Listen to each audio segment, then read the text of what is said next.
like, oh, there's Mike. Okay. All right, guys, we're going to get started. It is 8:30, and we are going to call to order the Transportation Policy Committee meeting today on October 21st, 2025. We are going to immediately move to executive session, and we're going to convene in executive session in accordance with Texas Government Code 551.074 to discuss the appointment, employment, evaluation, reassignment, duties, discipline, or dismissal of a public officer or employee, specifically today for the Director of Transportation. And with that, we will go to executive session.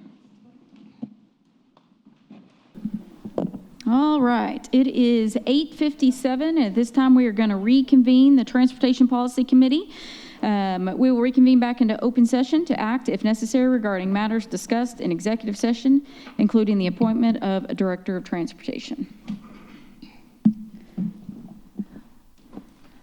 All right.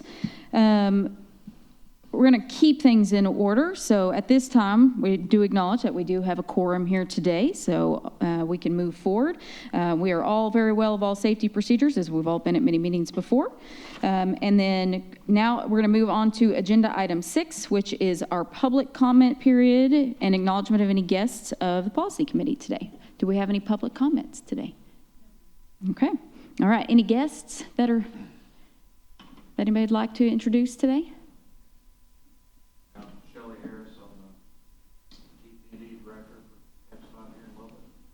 Thanks for being here, Mr. Harris.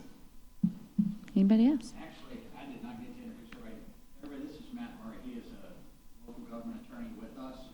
I wanted him to be here today in case there's one I can't cover. Y'all aren't seeing him for the first time.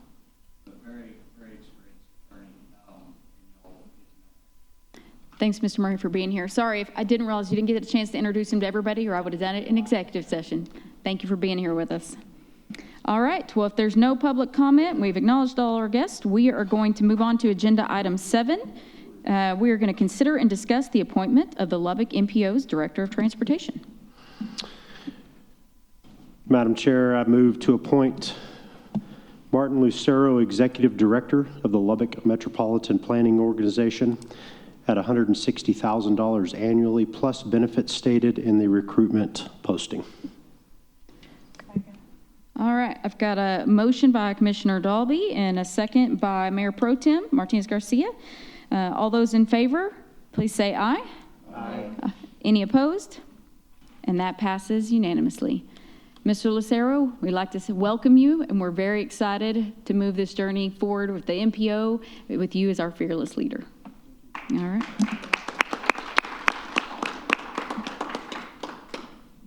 All right, now we will move on to agenda item number 8, and that is approval of the September 16th, 2025 meeting minutes of the Transportation Policy Committee. Move to approve.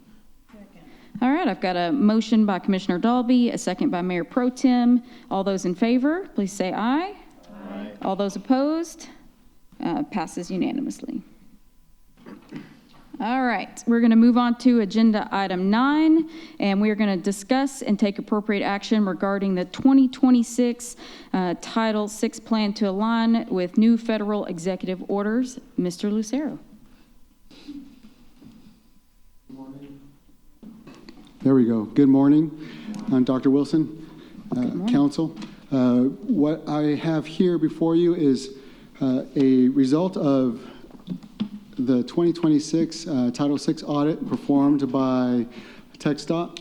TxDOT performs an audit annually on all Title VI plans, and they rotate throughout the state. And our MPO was privy to actually being pulled as being one of the physical audits that they did. As they did that, we had got about halfway through and realized that we had adopted a new updated version last year, about August, but with the new executive orders, which came out in March of this year, there was changes that needed to occur.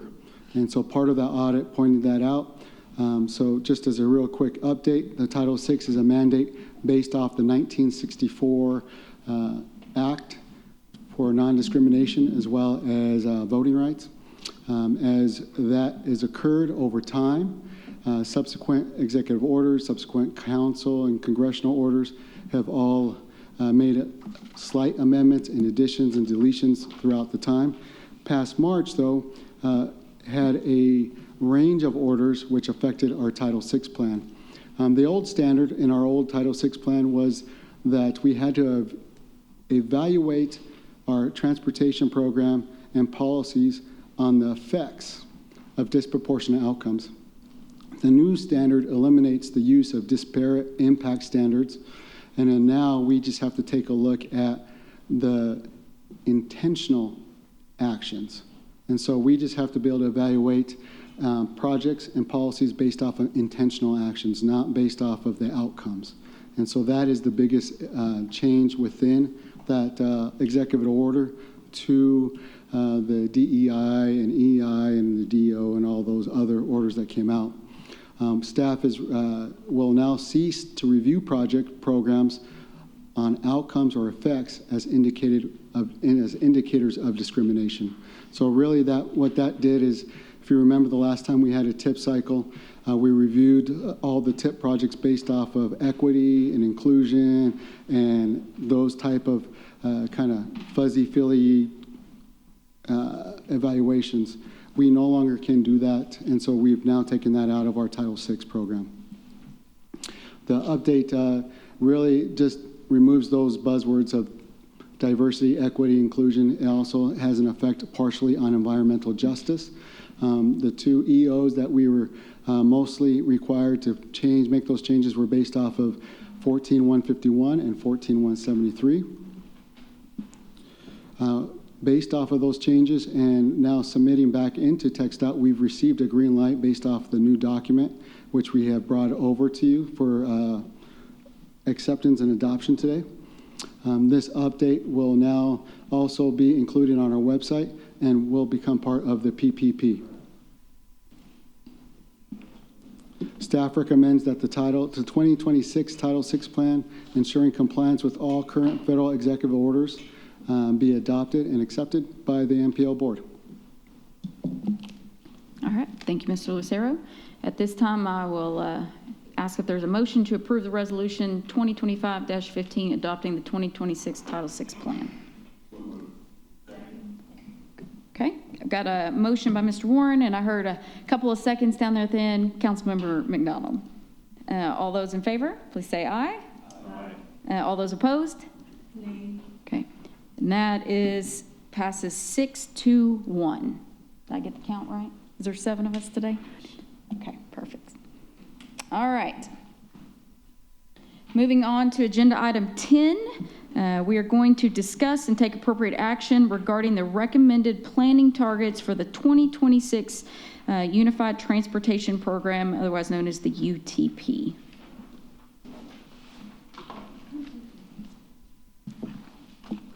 Annually, TxDOT reviews their funding program, and the commission recommends a budget for a 10-year plan based off of the statewide programming, allocation, funding, as well as taxes and other revenues that they receive.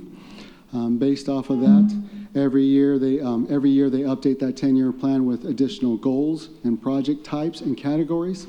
At the dais and at the desks that you have there, we have given you the page out of the UTP, which gives you each category. We've also given you a cheat sheet on what those categories fund. And so if you will, laminate this, keep it, shrink it down however you want. But this is basically the cheat sheet for the next year that allows every individual to be able to go through there and be able to understand exactly what type of funding we have in the state, what categories they fall under, and where we can expend funding. Based off of that, they also give us a 10-year projection to the MPO. We brought this to you last policy committee meeting in order to kind of review their funding projections for the MPO. We've gone back and made sure that these are correct, and these are the correct numbers, the pots, and the funding allocations by funding category. As you can kind of see, as a reminder, the red ones are the federally funded categories that come directly through the state to the MPO based off of population. And then the white ones are the ones that go to the district. We do have to account for the district spending. We do not get a opportunity to do more than just accept and acknowledge what their categories are and where they're spending those dollars. There is a red and a white slash one. That's where we come in and we get to, with the state, with the district DOT, go through and help kind of identify projects that could go into that project funding, and the district gets to choose the project, and so that is a collaborative effort for Category 4. We, in essence, then accept the UTP from the state, and then we have the obligation based off of the Texas State Code to bring that in and put that as part of our creation of our 10-year plan. We also, underneath the federal regulations, have to take this document and utilize that to program our TIP, which then goes into the STIP. And so based off of that, this comes in at the proper time, because we have a call for projects that is opened up. We will be doing the TIP allocation and programming here over the next several months. But these are the categories and the funding pots that we will be programming. And at this time, I stand for any questions. Any questions for Mr. Lucero? Madam Chair. Yes, Mr. Warren. Martine, do these proposed changes to the funding allocation formula have any effect whatsoever on funding that is currently allocated to projects within the 4-year TIP, i.e. 27, 28, 29, 30? So these formula funds had very minor effects, in the sense that we've had some budget increase underneath Category 1, but otherwise the answer is no. That TIP has been locked, so the current year and the next following year are solid. We weren't over-programmed in any of those categories, and so we are good. However, in the next TIP call, we will be taking a look at the outlying years, and so the first 2 years, we propose that we bring those wholesale into the upcoming TIP call, so that way we do not lose any momentum that we have or potentially lose federal funding. So what about 29 and 30? Under 29 and 30, as you can kind of see there, those are the funding allocations that were there. Underneath 29, we did receive funding prior for 29 and 30 in the UTP for Category 10 CR. However, in this UTP, we aren't carrying those forward because the federal executive order has stopped that program. Okay. Correct me if I'm wrong, but I understand in the years 27, 28, 29, and 30, in Category 7, to the best of my knowledge, there's 3 projects that currently have Category 7 funding in them, and that's 2 Loop 88 projects, Phase 3C, Phase 3D, and then I believe Woodrow Road, one of the Woodrow Road projects has Cat 7. Will this new adoption have any effect on that Category 7 funding in those 3 projects? No, this is just acceptance of the UTP as laid out from the state. This does not affect any programming allocation. That programming discussion will happen underneath a different topic in a future date when we bring back the TIP. Okay. This one here is just telling us exactly how much money we have in each pot based off of the state projections. Madam Chair, I'd like the record to reflect that this change will not affect current allocated funding in any category in those 3 projects I just mentioned in 27, 28, 29, 30. That's noted. So, Madam Chair, Yes, Mr. Atkinson. so kind of follow up on Mr. Warren's comments and what I think I heard you say, Martine. This is the allocation by category. Correct. That we are considering under this item. We are not considering either changes to or not changing allocations to individual projects. Correct. This is only the by-category funding for each of those that we have listed. Correct. Okay, thank you. Madam Chair, follow up on that, please. Sure. Go ahead, Mr. Warren. So what we're recommending changing, if I understood the motion correctly, is that, and I'll just make it as simple as I can, I guess, beginning in 2031 or whatever, Category 7 is reserved for off-system projects, is that correct? We are not taking a look at how we are asking these funds to be utilized at this time. This is just taking a look and accepting the funding pot amounts set by the state. So we're doing nothing more than just receiving the report from the state on the total amounts that we have by category and then what those categories can be utilized for. That's all we're doing here in this action. So when you take a look at the actual funding category sheet here, this is laid out by the state by their priorities, and it's saying these category pots have these priorities underneath there. And then we have the total amount received by the MPO in this table. And so that's all we're discussing here is just basically funding pot amount total as a whole, not by project, and then what category those are in, and then those priorities listed as by the state. No other questions.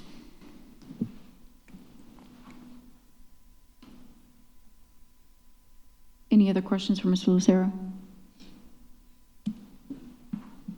Okay. All right. At this time, I'll ask for a motion to take action regarding, okay. I got a motion by Mayor Pro Tem, second by Commissioner Dalby. Any further discussion? Seeing none, all those in favor, please say aye. Aye. All those opposed, nay? Anybody? No? Okay, that passes unanimously.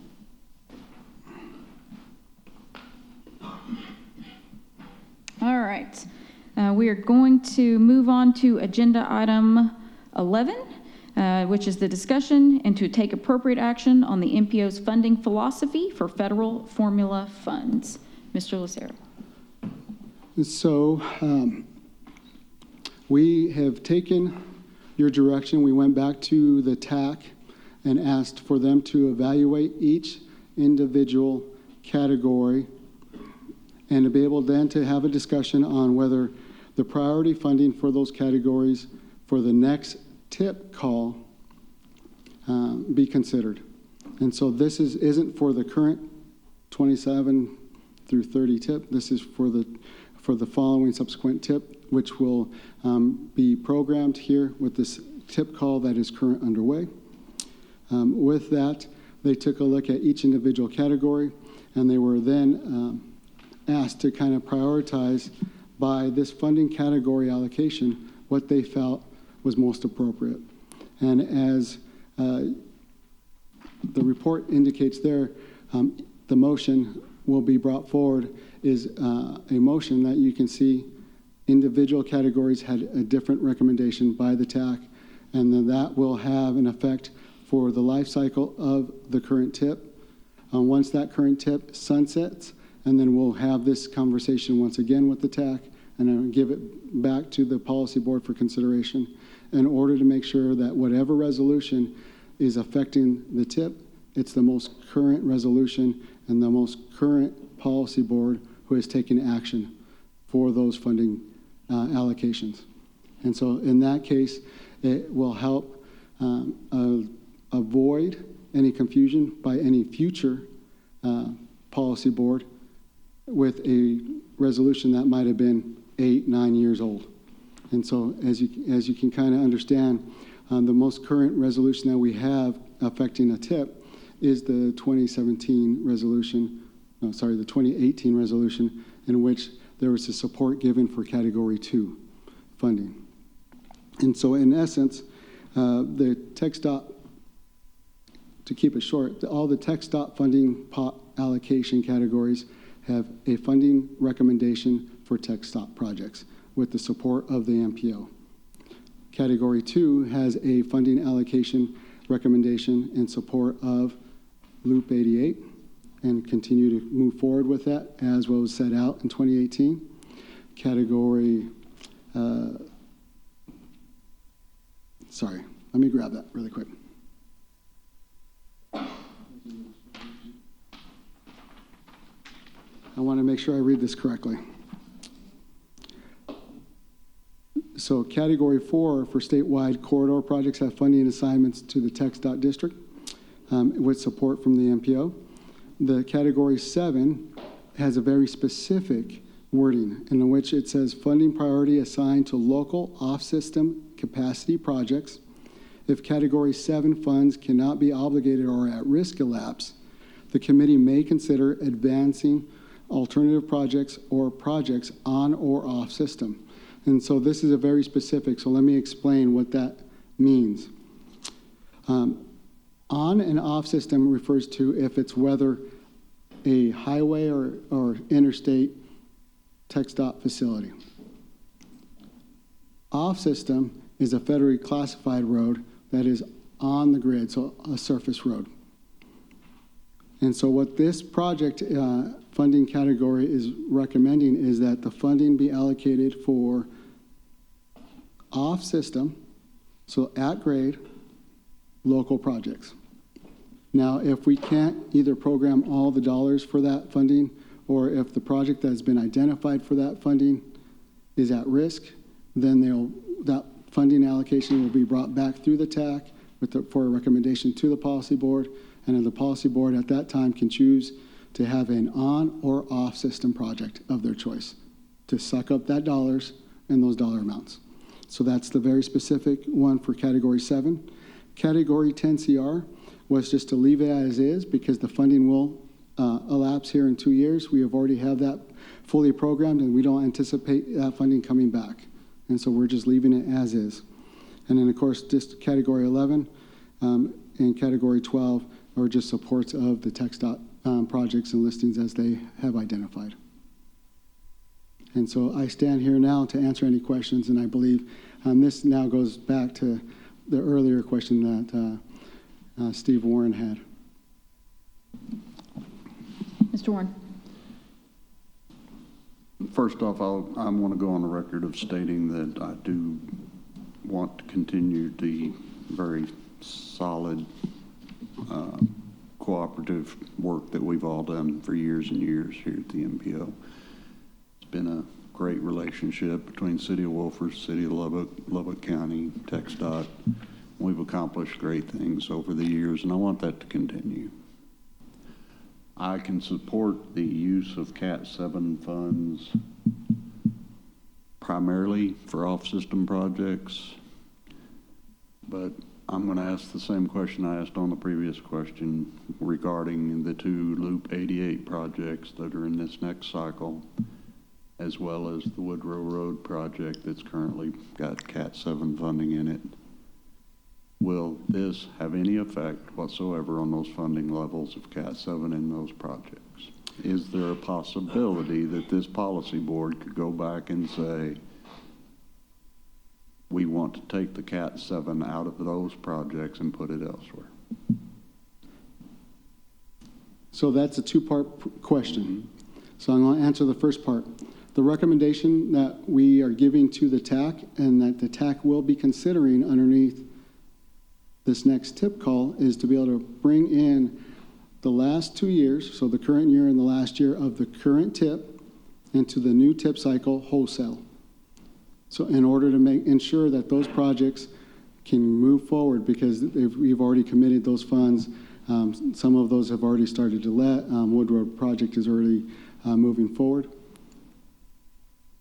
And so from that point on, the remainder of those category fundings can be programmed by, recommended for programming by the TAC in any manner they see fit. That will then come up to the policy board. The policy board has the option to program the tip in any way you see fit. And so just because we recommended keeping those 2 years in, the policy board themselves, you as a policy board, can choose to make any change or fund the projects in any manner you wish. You just have to have a funding reasoning behind it. Okay, so what you just described, and according to the motion, this protects the first 2 years of the TIP, Correct, which is 27, 28. correct. That covers 3C. 3D is in 29, Loop 88, Phase 3D. So I just heard you say that this policy board could go in and take that Cat 7 out of that project. That Cat 7, if it's in year 29, or even if you decided in year 27, if you wanted to, the policy board can program the TIP in any manner they see, because it's just a recommendation that comes up from the TAC. Okay, so for the board, I would just like to point out, and I know we're not making that decision today. We're not moving any funds anywhere today. We're just setting direction for the future on how we allocate funds. But I'm going to go ahead and get it on the record now, and we will bring it up again at the time when we're selecting projects. Phase 3D of Loop 88 has Cat 7 funding in it today. And as a result of that funding, along with some Cat 1 funding from the district and Cat 11 funding from the district and a whole mix mash of other funding categories, we were able to leverage $100 million of Cat 12 from the commission on that project. That's an amazing accomplishment, to get the commission to commit $100 million to a project in Lubbock, Texas.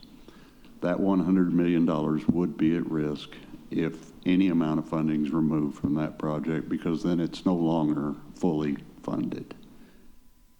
And the commission could look at that as that project's not fully funded, and the commission has the same power that this body does. Every year, in fact, they can change their allocations. So just be aware, any changes we make down the road on Phase 3D could affect that $100 million from the commission. Just want that on the record. Okay? Steve, remind me, what year is 3D programmed? Currently, it's in 29. 29, okay. Now, we were, it's also being prepared and put on the shelves for acceleration if capacity and funding, it gets complicated because it is, quote, fully funded, but the in a state non-year. has certain capacities that we can't exceed. So we're not accelerating at this time, but it's ready to go at the drop of a hat if something changes. And so we want to make sure we keep that project fully funded so it's ready to go anytime some greatness happens and a big pot of money falls into TxDOT's lap or something. Yeah. So I just want to make sure the board's very clear on that project. Going forward in the future, I do not have any problem whatsoever with committing Cat 7 to more local off-system projects and moving forward from there. But I just don't want to jeopardize the hard work that's been done to get these projects ready to go, including the Woodrow Road project as well. Okay, thank you. Thanks, Ms. Roy. Mr. Atkinson, do you have something? Thank you, Madam Chair. Martine, thanks for how you set this item up, giving us our prior resolution. I voted on that one and had forgotten pieces and parts of it, so I appreciate that in the new ones. Understand the most recent TAC committee meeting was pretty lively, lots of good discussion, And there was a lot of good discussion. both at the dais and possibly not at the dais. Regardless, a couple of questions I have. The Category 2 in your resolutions, to the top of page 36, these recommendations are the ones that you're bringing forward on behalf of the TAC, right? Correct.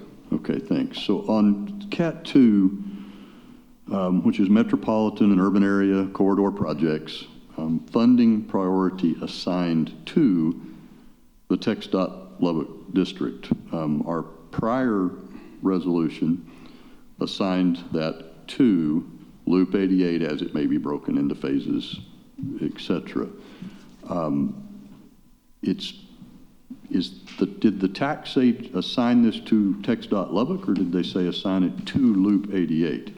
The discussion was based off of Loop 88. There's no other project that funding or project that has been identified for Category 2. They did say TxDOT Lubbock District because that's how we were laying them all out. If the policy board would like to identify it as being solely for Loop 88, that is within your purview, and we can make that change. So, Madam Chair, do you mind, we have two of our TAC representatives here. I know our chair and our vice chair are on the road. We have two here today. Would it be okay if I asked one of them, or both, to speak? Absolutely. John?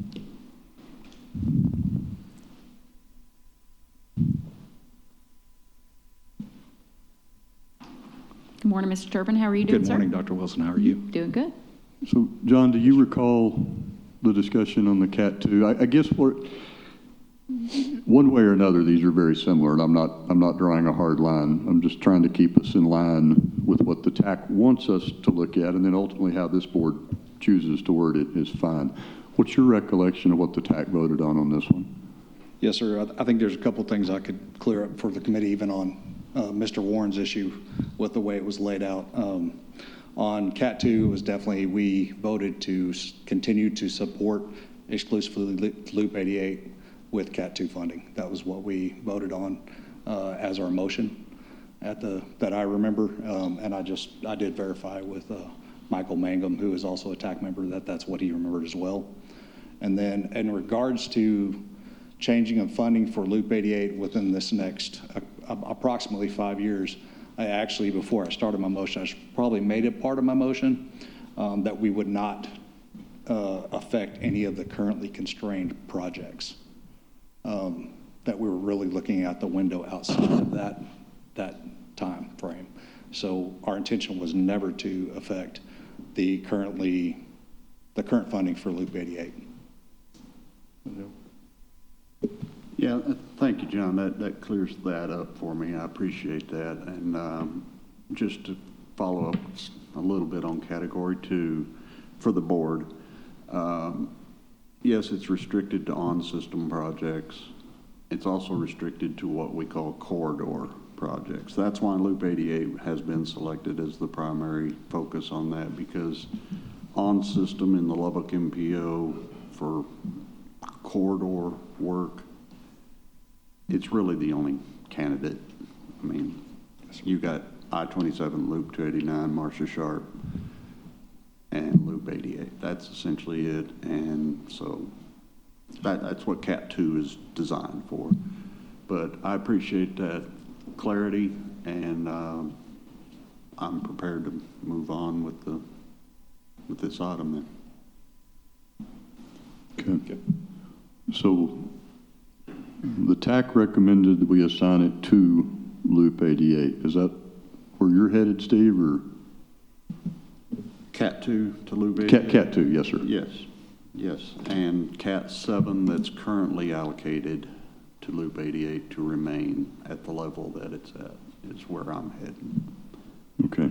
And then moving on from that point forward, the district can support CAT 7 under this new philosophy, for lack of a better word, that we focus more on off-system, local type projects. Honestly, we had no option but to utilize every funding category available to this MBO to get leverage, to get Loop 88 funded with commission and CAT 4. CAT 4 is another item that's at the commission's discretion, and Shelley's predecessor was very successful in getting a lot of funding out of the commission and those categories to get this project moving forward. So. Yeah. So- Steve, I think you and the district staff have done a tremendous job of leveraging the monies, because the $100 million you're talking about in 29, that's the second time that I can recall you've gotten huge numbers out of that discretionary. Right. So I think that's good. Madam Chair, if I might, I had just also a clarification on the CAT 7 language. Go ahead, Mr. Evans. So what's in our resolution, the CAT 7, Metropolitan Mobility and Rehabilitation, funding priority assigned to local off-system capacity projects. John's mentioned wasn't part of the motion, but we might want to consider adding in something, and it may go down in section 2 about it being currently constrained, protecting the currently constrained, because that picks up 3D and picks up the Wolford project, or the Woodrow project as well. That second sentence, though, that's in the resolution, if CAT 7 funds cannot be obligated or at risk of lapse, the committees may consider an advanced alternative project or projects on or off system. Was that part of the tax vote as well? The second sentence was not, sir. Okay, so, There was lots of discussion around that. It was circled back. We asked Martin the question, and part of basically our operating procedure as a TAC is if a member was going to fail to utilize such funding, it would come back to the TAC and then back to the TPC anyway. And at that point, we could choose to allocate it towards any project. So I chose not. It was Commissioner Rackler's motion initially. I chose to amend it to make it just a little bit stronger wording. And then the suggestion came to add this second piece, but it was never motioned into our final vote. okay. So the first sentence that I think we all generally agree with, understanding wanting to protect the currently constrained projects. But that second sentence wasn't part of what the TAC pushed forward. No, sir. Okay.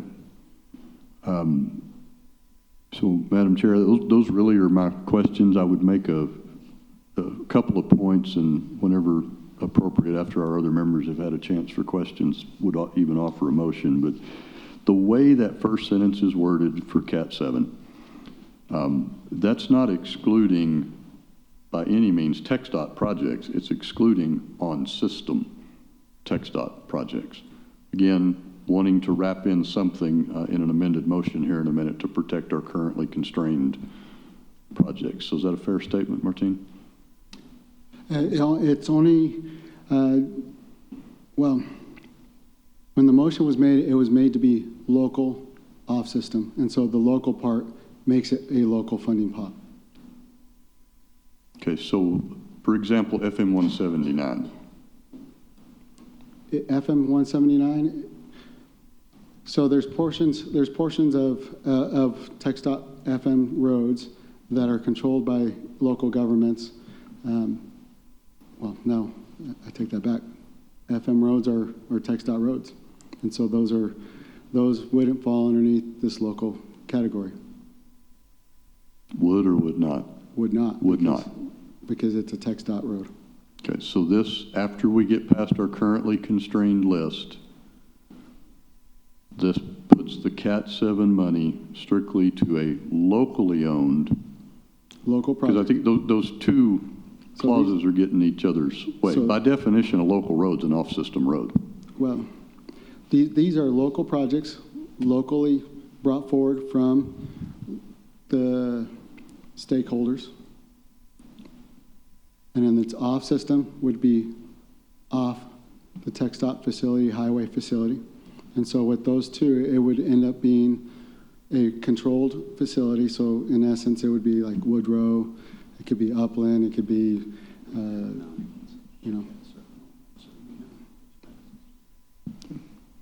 So this would exclude 179. in this As essence, an it example. would. So the additional statement that is on here, even though it wasn't recommended by the TAC, would then protect like roads like FM 179, things that are not big on-system roads like Loop 88, but it would be still a possibility at the So the discussion was if, at the TAC level, when we went back and listened to the minutes and the recording, there was a discussion on what happens if a project comes through and is at risk of not being able to be let, obligated, or it has to be pushed back for one reason or another. You know, they have a delay. And those federal funds are at risk of lapsing. What do we do then? And at that point in time, the project would have to be brought back. Those funds that were at risk then could be reprogrammed through the regular process and then brought back to the policy board for reassignment.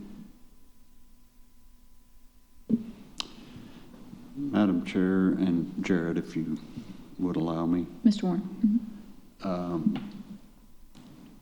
My understanding of the purpose behind that second sentence was TxDOT wants, none of us want any funding to lapse in the MPO.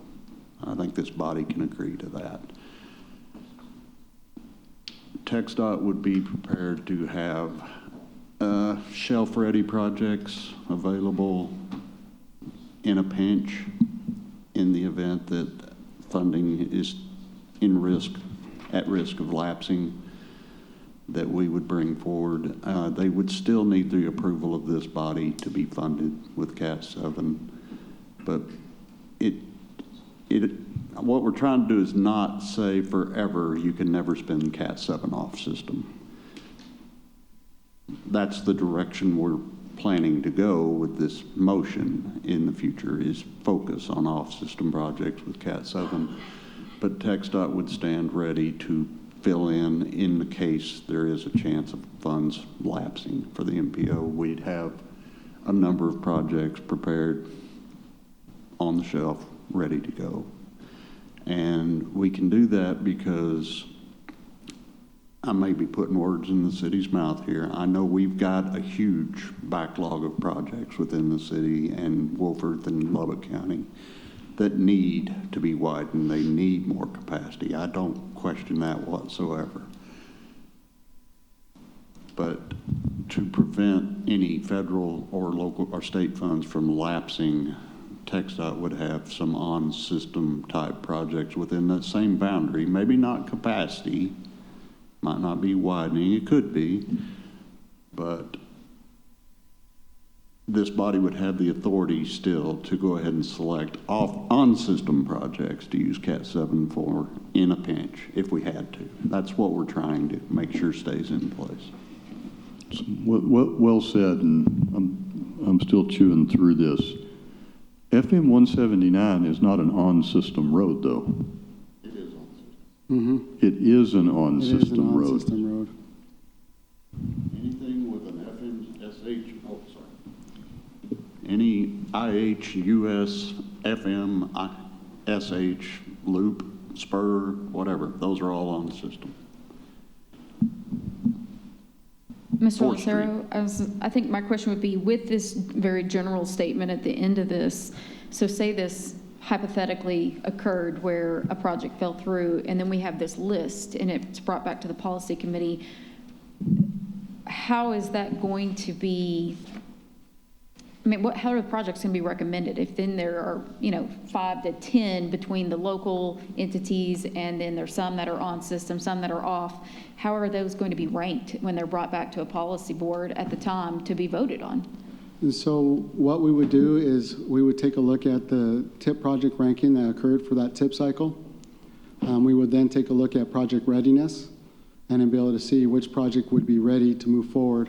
And then you would take a look at that list and then rank it based off of the rankings that they had received for that TIP cycle. And so you would take a look at the highest readied project that's the highest ranked ready project, and to be able to bring that one forward first and see if that agency would like to utilize those funds. And then the TAC could then make a decision, well, we have these 3 top projects. Do we go with the top one? Do we go with the second or the third? Make a recommendation on the total amount of funding. We bring that up to the policy board, and the policy board at that point in time can either accept the recommendation or take a look and choose a project of their choosing. But it would be completely up to the policy board's It's discretion. always up to the policy board's discretion.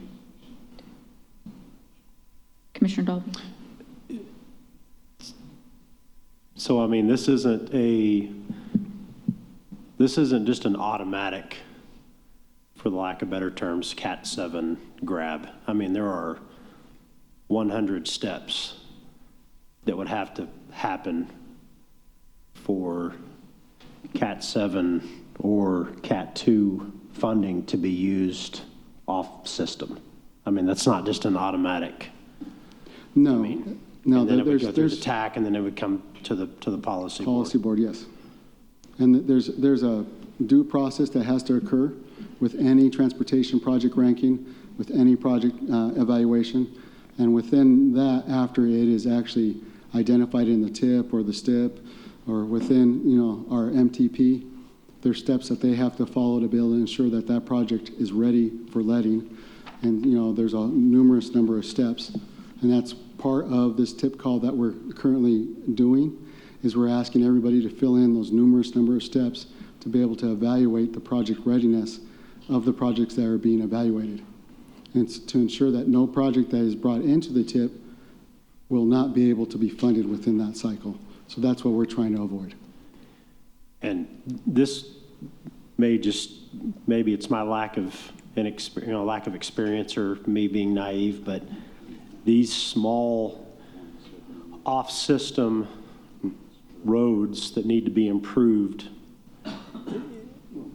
these are so small in the grand scheme of things, and I just don't, we want to have a good working relationship with TxDOT, the city of Lubbock, the city of Wolfforth. And my whole point with this entire scenario last month, leading into the TAC, bringing us to today, was these outlying communities, Wolfforth in particular. The growth is, the growth is just it's stifling. I mean, there are safety hazards 7 days a week. And if there's a mechanism for these smaller communities or Lubbock County or the city of Lubbock to improve these roads, that's a no-brainer. And we don't want to put the bigger picture in jeopardy. I think we can all agree, right? I'm not interested in that. But that there is some wiggle room, and there are some areas to where we can all make this work. And just like the motion made years ago for the opposite decision, I mean, things change, and that's why we're here today. And I don't see, there's so many steps that are going to have to take place that are going to have to occur for us to use this Cat 7 and Cat 2 money. I think this is for the betterment of these surrounding communities. That's really all I needed to say. Well, thank you. Mr. Lucero, quick question. Mr. Turpin alluded to that maybe we needed to fix the language part of this to protect the currently constrained projects, things that have already been promised money so we don't jeopardize Loop 88 or other projects. If we did that, when would Cat 7 funds be truly available for off-system projects? Well, as it is laid out, there's a small portion of Cat 7 funding that's available in year 29. That's just left over. It's a very small portion. But once after that's there, you have Cat 7 funding that can be programmed forward. It also just depends really on, how they see some projects and how they're evaluated. And when you do the TIP call, we do a TIP call to make sure that everybody brings their project listing up to current fiscal dollars. And so sometimes you'll have a project that needs some additional funding, and they'll just choose to be able to make that project whole again, just to make sure that, because of the cost of inflation on some projects, that, we don't jeopardize that project. And so there's a gamut, but currently right now we have a small portion that's still available in 29, and then after that we can take a look. Okay. Madam Chair, Yeah, Councilmember I McDonald. just want to repeat what Mr. Dalby said, that, the outlying areas we've got to be worked on as well. And I think we all agree on that the Loop 88 and the big projects have to stay on task and they have to stay on schedule. I just, when I hear that 179 is not included on this, I kind of panic because it is greatly a traffic hazard. It's a danger when you have that much traffic coming back and forth several times a day on 179 just to get to the Marcia Sharp. And so that is a real handicap for us, as well as those projects that you already mentioned with the Upland and the Alcove and all those other little projects that turn into big issues for us. Madam Chair, if I might. Mr. Warren? Might hopefully address that point.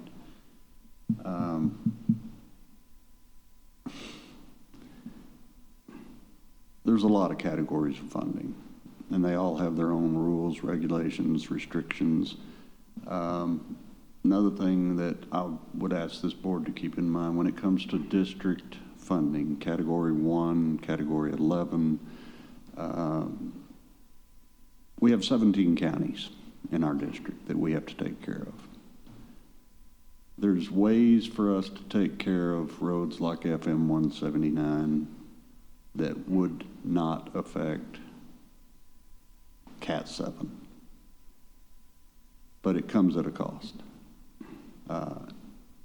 We basically, to make it clear, we'd have to prioritize 179 over 17 other counties in this district. That's not to say that we're not seriously looking into that right now. We are trying to find ways to, there's also, for lack of a better phrase, borrowing from the future. But the bottom line is we get a 10-year allocation of funding that we cannot exceed that 10 years, and we have to program that out over 10 years, and we got to take care of 17 counties. So if we can move 179 forward to the front end of that 10-year period, it's going to have an effect in following years. But there are methods available to TxDOT for on-system roads to try and move projects forward, backwards, here, there, shift a little there. And we're doing a deep dive into that right now, trying to figure out the best way to move forward. And 179 is in that conversation, not only here locally, but with our administration in Austin and the funding authorities down in Austin to try and figure out a way to basically borrow from the future to try and get 179 moving forward. But the hard part right now is we're analyzing what has to give to do that. Commissioner Dolby? And I think all that we are suggesting is we just want the option. I don't think we're saying we're necessarily going to take from the future. I think we're suggesting we just want the option. Funding is tight everywhere. City, county, state level, federal level. Maybe not the federal level, but, sorry. But I think that's what we're advocating for. I know that's what we're advocating for. And by no means do we want to jeopardize the future.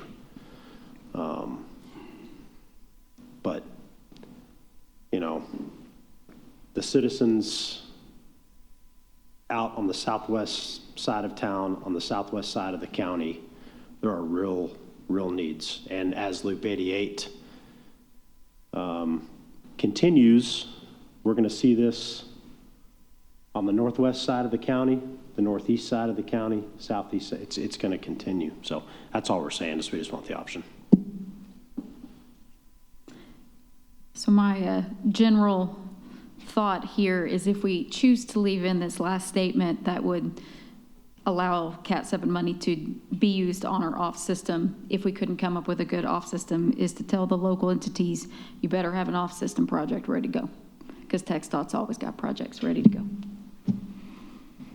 So I think that gives incentive to local to make sure that we've got off system projects that are ready to move forward, that we don't risk lapsing funding. Mm-hmm. And then it would allow TxDOT to have the backup if needed, because they've always got projects, always. Okay? I will Mr. defer to Atkinson. Jared first. Go ahead. Unfortunately, Cat 7 is one of the most limited categories we have. Correct. We're talking about freeing up $8.1 million a year in 2030. So it's tough, it's tight. And the board's made some excellent comments. Steve, did you have more, or are we ready to try a motion? I just have one more quick comment based on what Mr. Warren? our chairman just mentioned. Getting projects ready at the local level, TxDOT invites each and every one of y'all to come out and sit down with us. It is an arduous process to follow the federal process. We've been doing it for years. We're pretty good at it. We've done it for a long time. The city's been doing it for quite a while. The city of Lubbock's been doing it for quite a while. We're all still learning. But for communities like Wolford and even Lubbock County at this point, it would behoove both of y'all to sit down with us and let us explain to you. It's not just we want to get this project and a year later it goes to construction. It's 3 to 4 years to get them from out of your head onto the ground. Okay? Thank you, Mr. Warren. Mr. Atkinson? Madam Chair, would you be ready for a motion? I'm ready for a motion if you've got one for me. So I will make a motion, and obviously that is out there for this board to discuss and amend if appropriate. So I would move we approve resolution for item 11 with the following changes. The top of page 36, category 2, to read funding priority assigned to Loop 88. Second, and Martine, I will look to you and Slater as to how to properly word this, but a clause to be added, I think, to section 2 to protect the currently constrained Cat 7 projects that are beyond the current tip. So that would be 3D on Loop 88 and Woodrow Road. And I'll make that as a motion for second or discussion, however is appropriate. Second. Okay, so we've got a motion in front of us from Mr. Atkinson, a second from Commissioner Dalby. Further discussion? Mr. Atkinson, do you have anything else to offer? Are you good? Okay. All right. I don't see any further discussion. Are we okay legally on the motion that was presented? Yes. Okay. All right. Well, with that, then we will take a vote. All those in favor of the motion as presented, please vote by saying aye. Aye. Okay. Any opposed? That is approved unanimously.